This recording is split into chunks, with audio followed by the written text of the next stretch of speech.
Hello, I'm John Coleman from ApocatastasisInstitute, an institute for the humanities, an alternative college and high school here on New Milford, Connecticut, USA. Today's show is News with the Fetz with Dr. James Fetzer and myself, riding shotgun, and we're recording this on the 27th of June in this year 2025, getting into all of the current events and the happenings in the world. And my goodness, there's always a full plate of things ahead of us. Before I kick things over to Dr. Fetzer, just one announcement concerning the Institute, and that is minutes ago, very minutes ago, I just finished our fall 2025 course catalog, featuring the courses that myself and the other staff members are offering this fall. So in Teacherville, you are always planning for the next semester. Though it be June, we're already thinking about the autumn. So check that out. It's on our enrollment and matriculation page. Now, down below in the description is Dr. Fetzer's fundraising website from the Give, Send, Go platform, and you can help Dr. Fetzer and his suit, I suppose, about liable. And Dr. Fetzer, if you want to talk about that, you're more than welcome, but the audience can assist yourself in that link down below. Sir, you have the floor. Oh, thank you, John. Very kind of you. Yes. It turns out that maybe not. Dr. Fetzer, can you hear us? Yes, you cannot hear me. Terrific to be back with you again. I'm now focusing on the video platform BitChute and Enroll, which have facilitated vicious attacks by a fellow named Victor Hugo Vaca Jr. on me and my colleagues for disagreeing with him about certain aspects of politics today. It's gone completely bananas, where he has hundreds upon hundreds of very vicious, sadistic attacks. So anyone who would like to help in my dealing with this, well, I hope to expose that their terms of service and their claims to being immune from liability have limitations when they're not in the public interest and when they're facilitating actions that constitute violations of law in the various states. This is extremely important and has a potential to lead to landmark legislation related to the internet and its abuse by way of digital harassment, cyberbullying, defamation galore, and even elder abuse. So this is actually very, very important, possibly even transcending my efforts to get straight on what happened at Sandy Hook.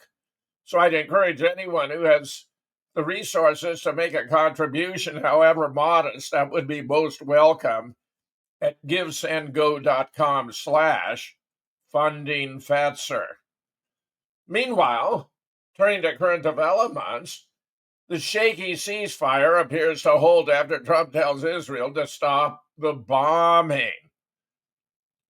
The president said he was unhappy with Israel and that neither side know what the F they are doing. Yes, he dropped an F-bomb very much in public.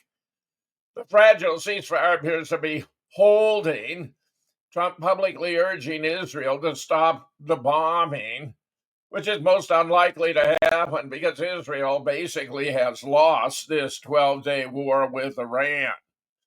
Even though it had an initial success the very first day with its surprise attack, which took out high-level officers in the Republic Guard and nuclear scientists and a number of important sites, Iran retaliated with missile barrage after missile barrage and has inflicted damage on Tel Aviv, making in large measure it resemble Gaza, where the Israelis, the population remains in shock, and where they angrily confronted a war minister who was forced to admit we underestimated Iran's ballistic capabilities.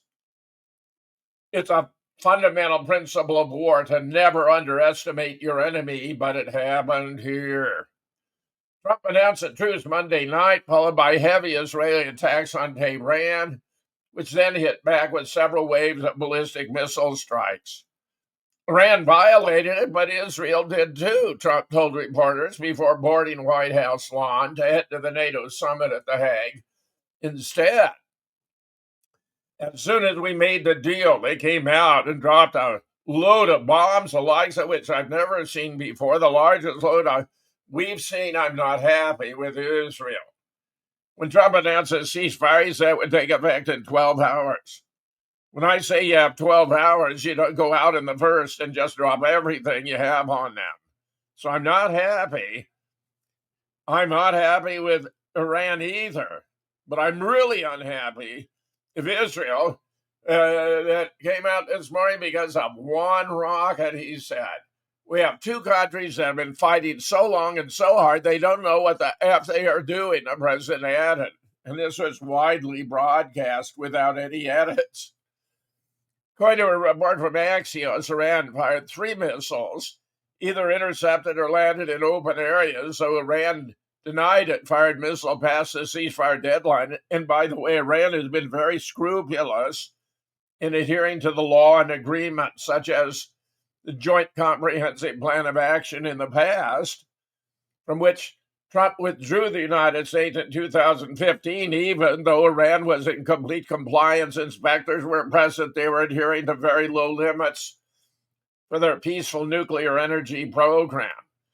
No doubt this was at the behest of Benjamin Netanyahu, who wanted to retain his argument that Iran is on the verge of developing a nuclear weapon, which is now 40 years old. It's grown stale and tiresome because constantly Netanyahu has reiterated in the next few days or the next week or the next month, Iran will have a bomb. But it's happened for decade after decade after decade. If Iran had wanted to have built a bomb, it could have done so long before now. Trump was speaking to reporters after Israel sent fighter jets to bomb Iran about the same time. After his comments, he wrote, Israel, do not drop those bombs. If you do, it's a major violation. Bring your pilots home now. Donald Trump, President of the United States. Axios said PM Netanyahu, who spoke to Trump, said he could cancel the airstrikes, but that Israel significantly scaled back the planned attack and targeted only one radar system. You can be sure that's untrue. In a follow-up post, Trump said Israel is not going to attack Iran. All planes will turn around and head home by doing a friendly plane wave to Iran, flipping your wings. Nobody will be hurt. The ceasefire is in effect. Thank you for your attention to this matter. But Netanyahu is playing him. Here we have him in front of Air Force One making the statement that has received so much attention. We basically have two countries that have been fighting so long and so hard they don't know what the F they're doing. Meanwhile, Netanyahu is basically saying to Trump, F you. Explosion ring out in Tehran despite Trump's order to Israel to stop the strikes. And I cannot see that it is any way in which a ceasefire is going to hold. Israel has not obtained its objectives.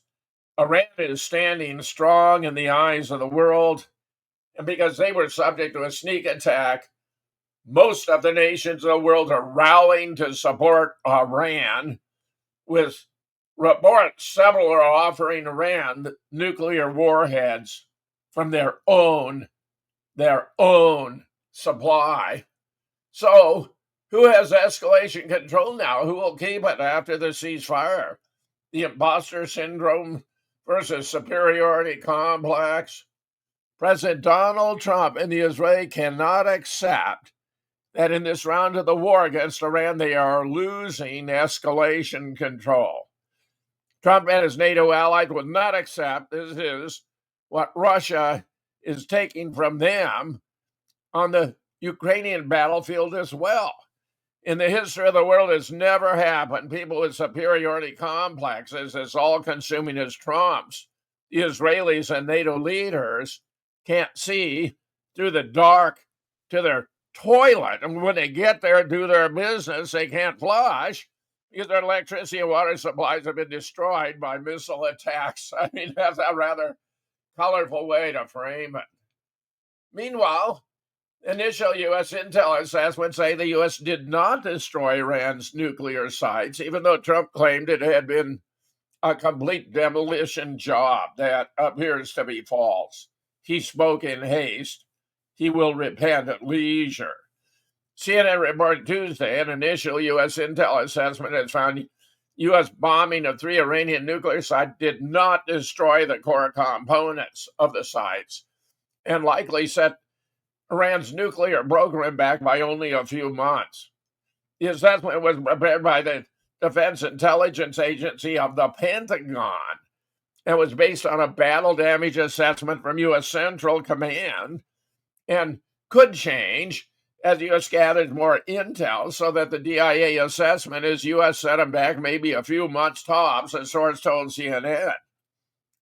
The report also said the U.S. strikes did not destroy Iran's stockpile of enriched uranium, and that the centrifuges were largely intact. The statement, the assessment, contradicts President Trump's claim that the bombing of Fordow, of Nanhats, and Isfahan totally obliterated the facilities. The White House confirmed the existence of the assessment, but said it didn't agree with the findings. This alleged assessment is flat out wrong and was classified as top secret, but was still leaked to CNN by an anonymous low-level loser in the intel community, said White House Press Secretary Carolyn Leavitt. Now, that kind of language is going to be reserved only for those who offend the President of the United States. And of course, a report like this, as the previous report from Tulsi Gabbard, that it was a consensus of the intelligence community of the United States, including the CIA, that Iran was not pursuing nuclear weapons, similarly offended him, where Tulsi was subjected to massive pressure to draw back and suggest the latest intel suggested they were, very near to the development of nuclear weapons, just as Benjamin Netanyahu has been saying for 40 years. The leaking of this alleged assessment is a clear attempt to demean President Trump, notice, and discredit the brave fighter pilots who conducted a perfectly executed mission to obliterate Iran's nuclear program. Everyone knows what happens when you drop 14 30,000-pound bombs. These are those celebrated bunker busters, perfectly on their target, total obliteration. Trump also responded to the report. Fake news, CNN, together with the failing New York Times, teamed up in an attempt to demean one of the most successful military strikes in history. The nuclear sites in Iran are completely destroyed. Both the Times and CNN are getting slammed by the public. Now, this is a troublesome situation for Trump. He's in a hole, but he's keeping digging. He's making matters immeasurably worse. This is taking a huge hit at his credibility. Iran is still assessing the damage and has vowed it will continue its uranium enrichment program, to which it's entitled. I mean, this peaceful nuclear energy, it has nothing to do with nuclear weapons. According to the Cradle, Mohammad Islami, the head of Iran's Atomic Energy Organization, said plans for restarting the facilities have been prepared in advance. Iranian President Masoud Peshekani said Tuesday Iran was still not seeking nuclear weapons, but would not surrender its legitimate right, the civilian nuclear program. The U.S. had no evidence that Iran had decided to build a bomb before Israel launched the attacks.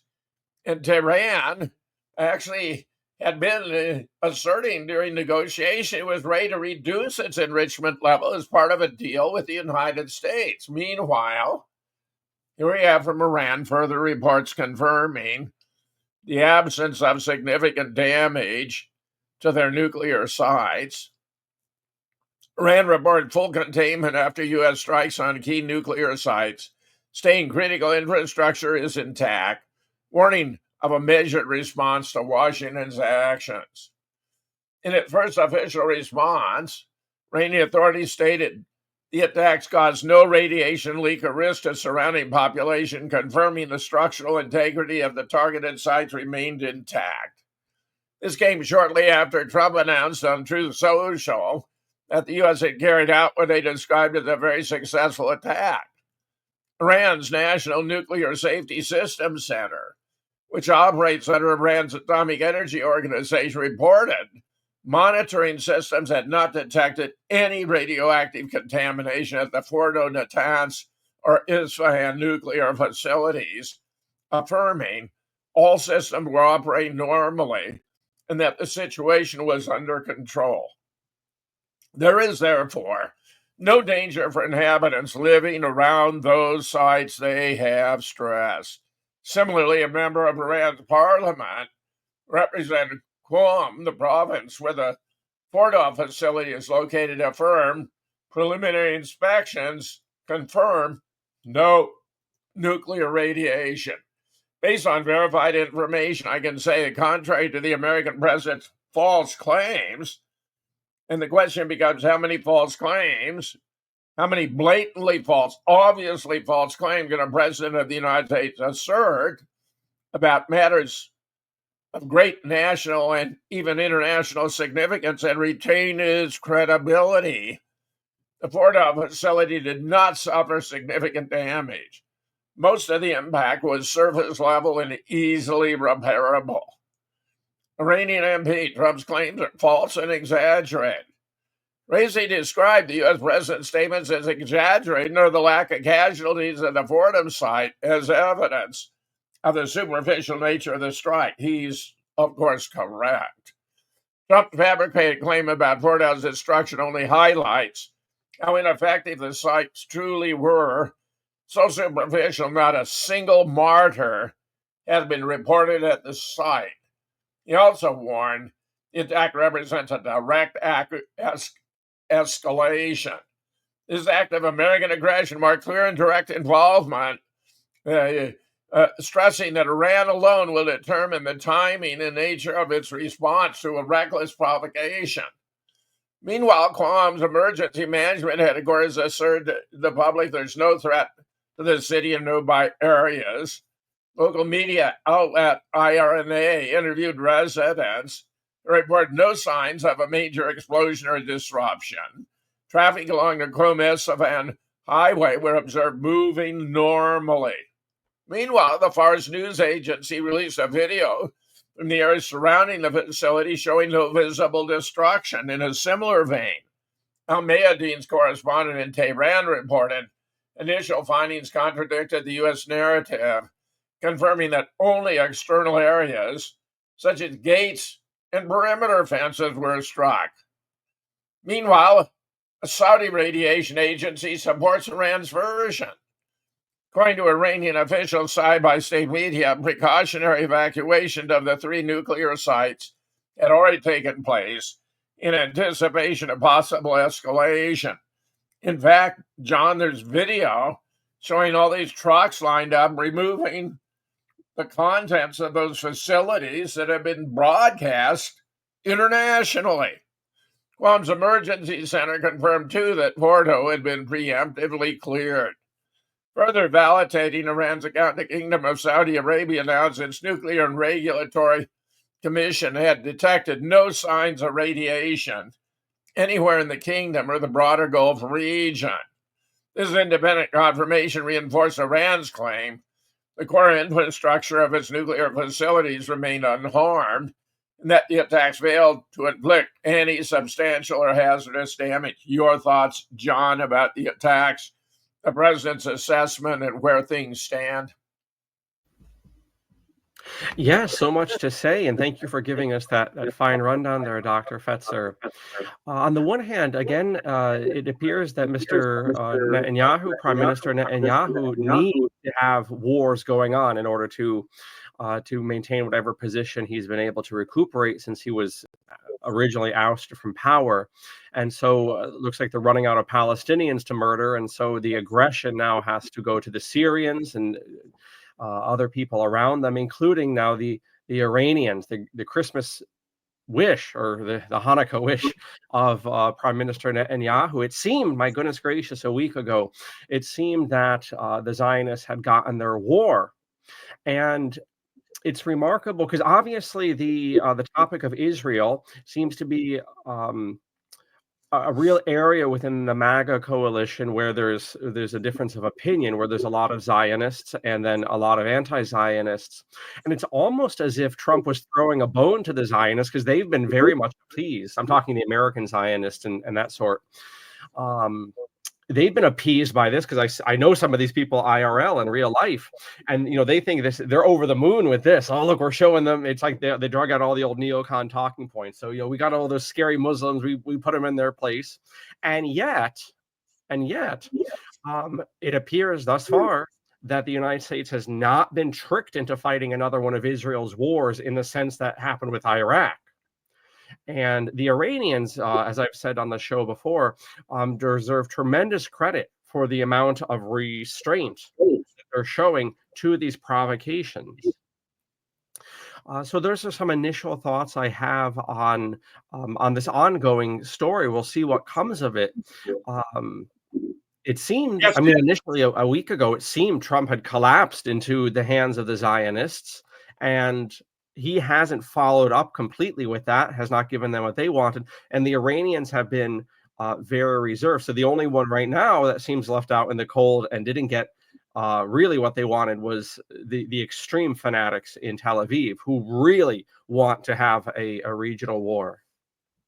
yes, and bear in mind that the objective here was really never to defeat a non-existent nuclear weapons program, but rather to create the circumstances for regime change in Iran to install a Western-friendly puppet. They're proposing the son of the Shah, who ran a despotic regime after the CIA engineered a coup in Iran in 1953, deposing the democratically elected Prime Minister Mohammed uh, Mossadegh, who had nationalized the oil of Iran from UK and American oil industry, which was very unhappy, where Kermit Roosevelt, a cousin of Theodore, engineered the first CIA coup abroad, brought down Mossadegh, and imposed the Shah, ran a tyrannical regime from 53 to 79,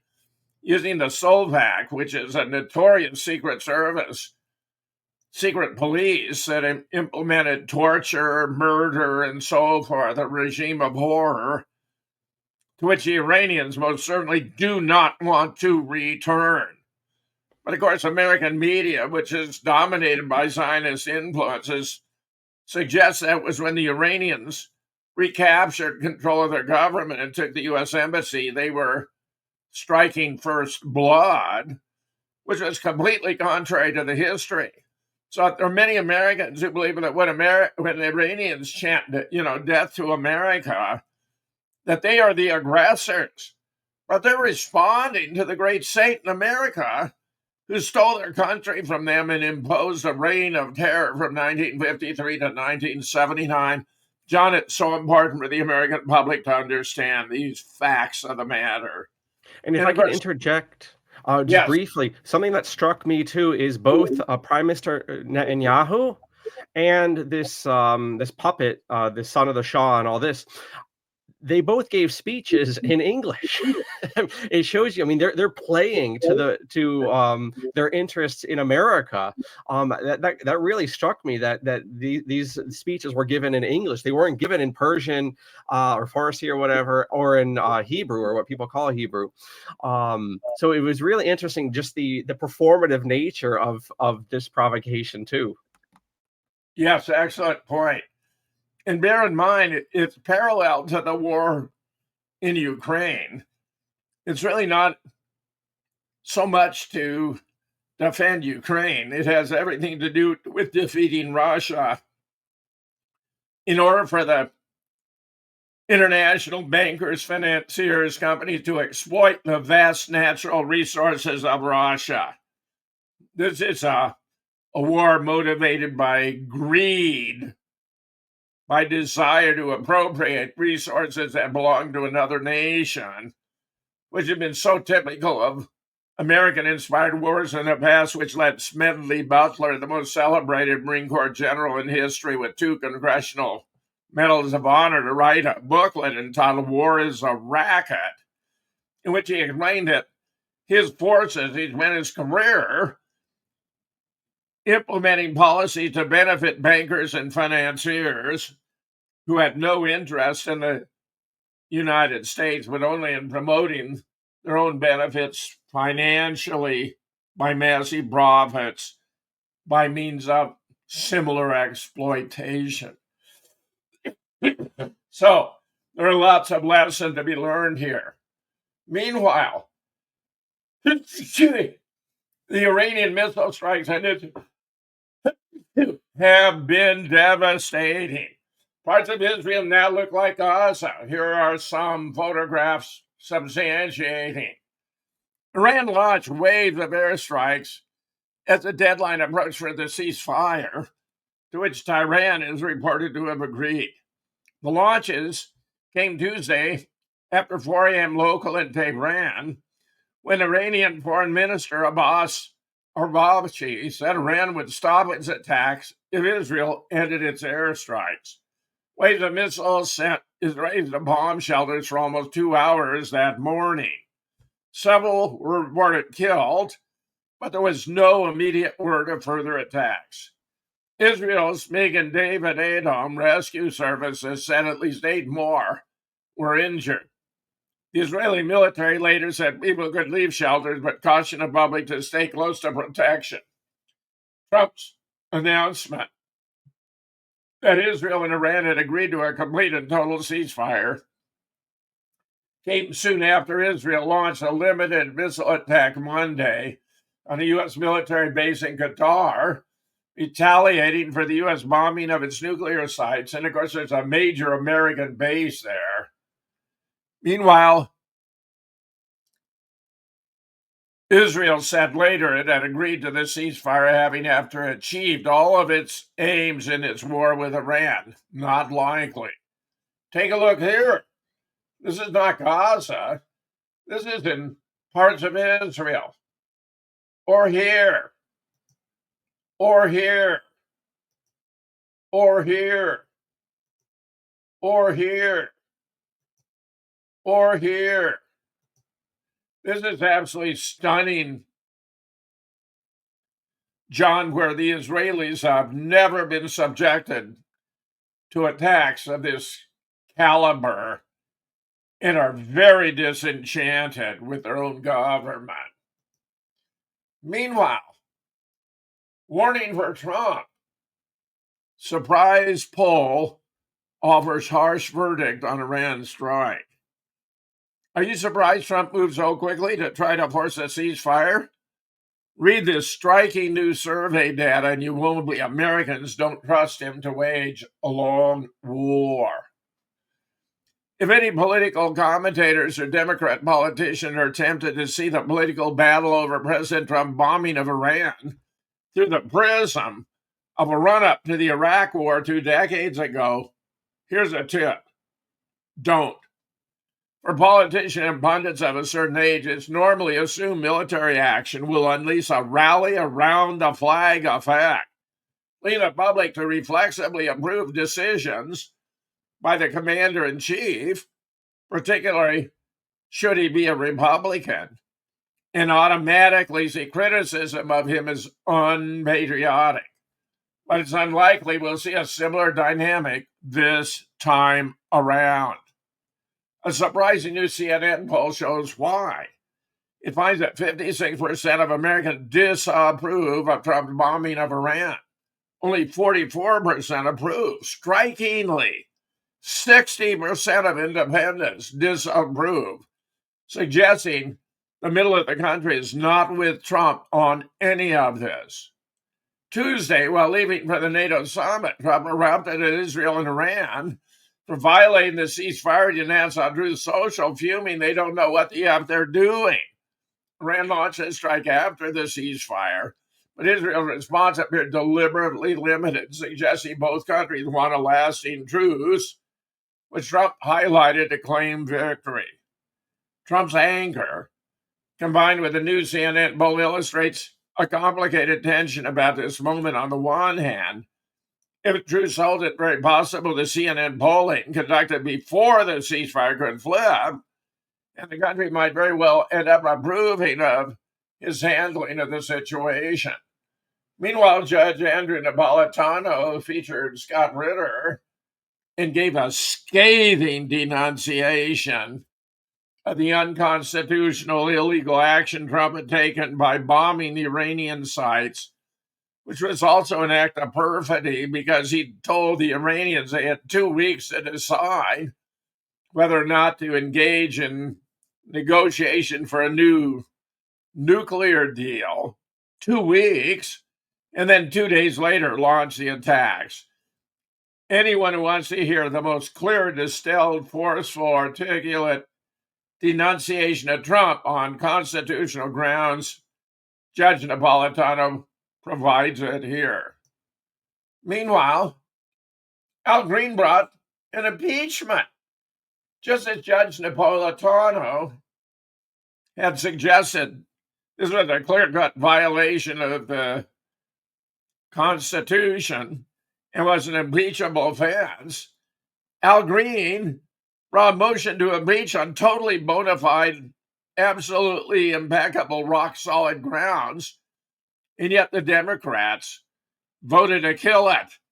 Now, John, this is really fascinating because in the past, of course, the Democrats have supported absolutely flimsy and unwarranted attempts to impeach Trump not once but twice with great enthusiasm. And yet here, when they have a bona fide reason for bringing an impeachment, they won't do it. Most House Democrats joined with the Republican Tuesday to quash an effort to impeach President Trump over the weekend in Iran strikes. Representative Al Green's impeachment resolution was tabled on a 344-79 vote, with 128 Democrats joining all 216 Republicans to kill it. Those included House Democrat leaders who've been wary of pursuing new impeachment after 2 prior Trump impeachments failed during his first term. Still, dozens of Democrats voted to keep Green's resolution alive. Green introduced the measure lambasting Trump for striking Iran without congressional approval Tuesday and used a fast-track process to force a quick vote. GOP leaders moved first with their motion to table. Some Democrats, most prominently Alexandria Ocasio-Cortez, called for Trump's impeachment in the aftermath of the strike. There was little appetite from the rest of the caucus for impeachment. Meanwhile, and this is a rather fascinating development, but we saw it coming, deep state treason confirmed. Biden official confessed to Congress she was the point person running the auto pen during the 4 years of the Biden admin. Roger Stone, who first broke that it was Neera Tanden spearheading the auto pen unelected cabal, is now publicly calling for immediate indictment by the Department of Justice. So she will turn states' evidence against the Biden-Obama unelected secret committee ruling America during those 4 years when he was cognitively incompetent. Here she is, after testifying to Congress. She was authorized to operate the auto pen, where Alex Jones joined on the Alex Jones show to break down what was going on. Here, Alec tweets, deep state treason confirmed. Biden official confesses to Congress she was the point person running the auto pen during the 4 years of Biden admin. And Alex interviewed Roger about it. John, it's rather fascinating, this development. I think that Congress will get to the bottom of this, and it's going to be a huge deception, perhaps rivaling only the moon landing for the enormity of the scam taking place here, pretending that we had a president of the United States who wasn't in charge at all. In fact, based upon my research, the real Joe died in 2017. The guy who replaced him had a different shape and size of skull. He had a different handwriting. He had different social interaction with Jill. It was obvious from the beginning when they had their first debate, Trump versus Biden. John, I was calling it out, and I was not alone. James Woods, a Hollywood actor, similarly noticed that the ears were not the same, and therefore they could not be the same person. But now we're going to have the whole scandal writ large in public for all to see. Your thoughts?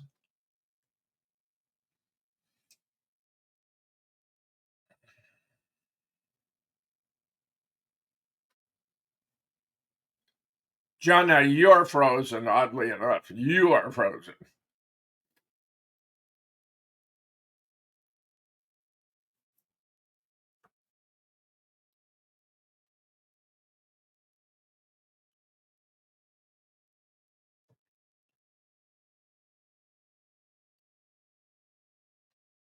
John, if you can hear me, you're frozen, my friend. I'm not quite sure how we should proceed. There you are. You were frozen. I can't hear you now. No, you're good. I was muted. You were lagging on my end. Could you say that again, Dr. Fetzer? I'll snip this out as well. So you were saying the auto pen, and could you just restate that last statement, and I'll cut it into there.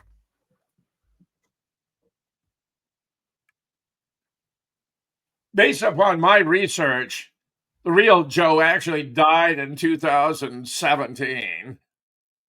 We've had 4 years of an imposter who has different shape and size of skull, different handwriting, different signatures, different social interaction with Jill.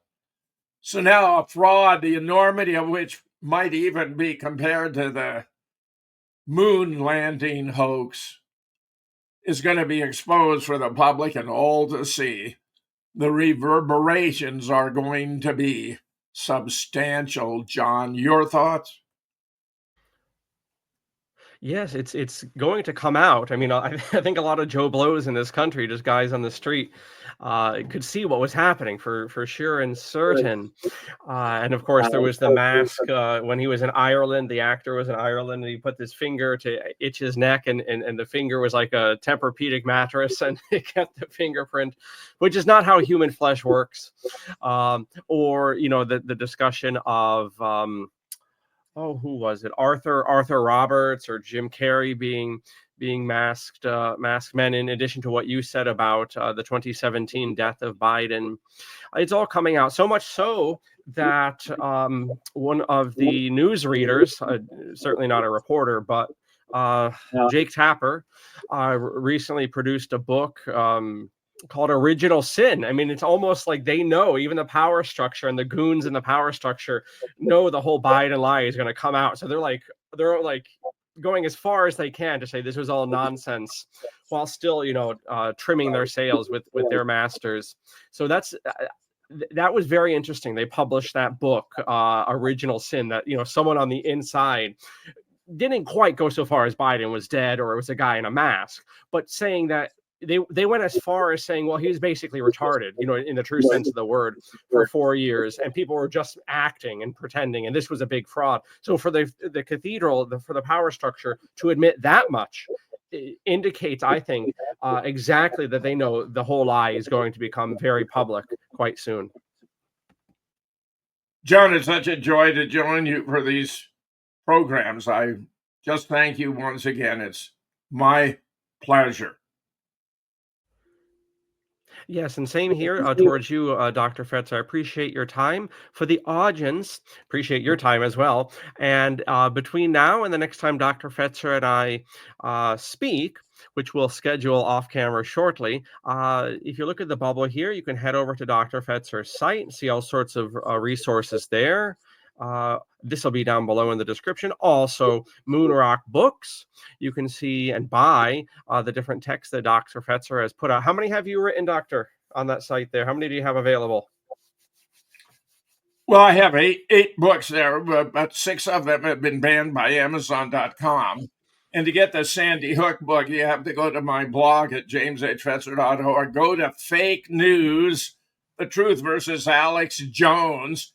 And if you scroll to the bottom, you can download the redacted edition of Nobody Died at Sandy Hook. Check it out. And then finally, in the description, not in the bubble, we have Dr. Fetzer's Give, Send, Go as he marshals his resources for a libel suit. And libel is not free speech, and the use of speech can be misused. So if you're in agreement with that, you can help out Dr. Fetzer. So to one and all, thank you for your time. And Dr. Fetzer, just hang out and we'll schedule the next shows off camera here. Adios.